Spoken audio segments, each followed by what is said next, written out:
Hello दोस्तों, नमस्कार। मैं नीता शर्मा लेकर आई हूँ अयोध्या कांड संपूर्ण रामायण।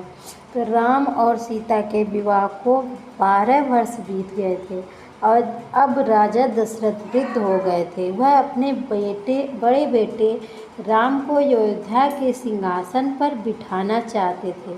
तब तक राजा दशरथ की दूसरी पत्नी कैकई अपनी एक चतुर दासी मंथरा के बहकावे में आकर राजा दशरथ से 2 वचन मांगे, जो राजा दशरथ ने कई वर्ष पहले कई द्वारा जान बचाई के लिए कैकई को 2 वचन देने का वादा किया था। कैकई ने राजा दशरथ से अपने पहले वचन के रूप में राम को 14 वर्ष का वनवास और दूसरे वचन के रूप में अपने पुत्र भरत को अयोध्या के राज सिंहासन पर बैठाने की बात कही।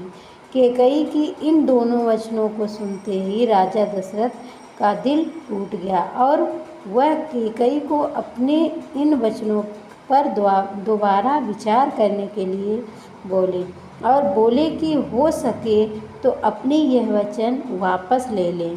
पर कैकई अपनी बात पर अटल रही। तब न चाहते हुए भी राजा दशरथ में अपने प्रिय पुत्र राम को बुलाकर उन्हें 14 वर्ष के लिए वनवास जाने को कहा। राम ने अपने पिता राजा दशरथ का बिना कोई विरोध किए उनकी आदेश स्वीकार कर लिया।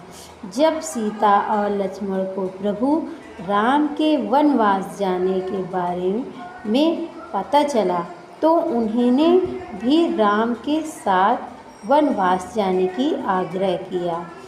जब राम ने अपनी पत्नी सीता को अपने साथ वन ले जाने से मना किया, तब सीता ने प्रभु राम से कहा कि जिस वन में आप जाएंगे वही मेरा अयोध्या है और आपके बिना अयोध्या मेरे लिए नरक समान है। लक्ष्मण के भी बहुत आग्रह करने पर भगवान राम ने उन्हें भी अपने साथ वन चलने की अनुमति दे दी। इस प्रकार राम, सीता और लक्ष्मण अयोध्या से वन जाने के लिए निकल गए। अपने प्रिय पुत्र राम के वन जाने से दुखी होकर राजा दशरथ ने अपने प्राण त्याग दिए। इस दौरान भरत जो अपने मामा के यहाँ ननिहाल गए हुए थे, वह अयोध्या की घटना सुनकर बहुत ही ज़्यादा दुखी हुए। भरत ने अपनी माता कैकई को अयोध्या के राज सिंहासन पर बैठने से मना कर दिया और वह अपने भाई राम को ढूंढते हुए वन में चले गए। वन में जाकर भरत राम, लक्ष्मण और सीता से मिले और उनसे अयोध्या वापस लौटने का आग्रह किया।